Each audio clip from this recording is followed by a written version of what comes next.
کبھی سوچا ہے یہ 5 وقت کی نمازیں سب سے پہلے کس نبی نے پڑھی تھی اور کیوں پڑھی تھی؟ آئیے جانتے ہیں۔ فجر سب سے پہلے پڑھنے والے حضرت آدم علیہ السلام تھے۔ جب حضرت آدم علیہ السلام جنت سے زمین پر اترے، اندھیرا چھایا ہوا تھا۔ صبح روشنی دیکھ کر انہوں نے شکر کے طور پر 2 رکعت نماز ادا کی۔ پہلی رکعت رات ختم ہونے پر شکر، دوسری رکعت دن کے آغاز پر شکر۔ ظہر سب سے پہلے پڑھنے والے حضرت ابراہیم علیہ السلام تھے۔ جب خواب میں بیٹے کی قربانی کا حکم ملا، انہوں نے فوراً اللہ کا حکم مان لیا۔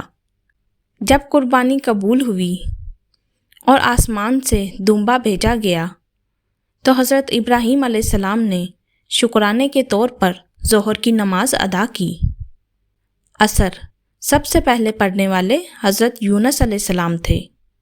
جب وہ مچھلی کے پیٹ سے نجات پا کر خشکی پر آئے، ان کی حالت کمزور تھی مگر دل ایمان سے مضبوط۔ انہوں نے اللہ کے حضور شکر اور توبہ کے طور پر عصر کی نماز ادا کی۔ مغرب سب سے پہلے پڑھنے والے حضرت داؤد علیہ السلام تھے۔ بادشاہ ہونے کے باوجود ایک فیصلے میں جلد بازی کر گئے اور جیسے ہی انہیں احساس ہوا، انہوں نے غروب آفتاب کے وقت سجدہ کیا اور اللہ سے معافی مانگی۔ اللہ نے ان کی توبہ قبول کر لی۔ عشاء سب سے پہلے حضرت محمد صلی اللہ علیہ وآلہ وسلم نے پڑھی۔ پیارے نبی محمد صلی اللہ علیہ وآلہ وسلم کی معراج کی رات آسمان کی بلندیوں پر اللہ تعالیٰ سے ملاقات ہوئی۔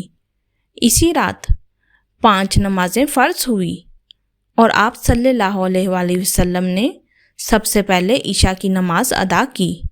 یہ نماز رات کی خاموشی میں بندگی کی گہرائی سکھاتی ہے۔ 5 نمازیں، 5 نبی، ایک ہی پیغام۔ اللہ کی یاد میں سکون ہے۔